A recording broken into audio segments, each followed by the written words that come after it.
How to fix Roblox and mirror Accurred while starting Roblox. In this video guys, we will talk about the solution of this on Roblox. Just watch this video till the end.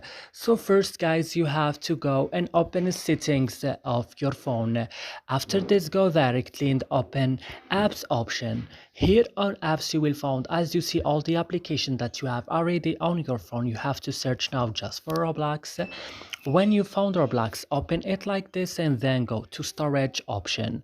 Here go to the last button, clear data, and click OK.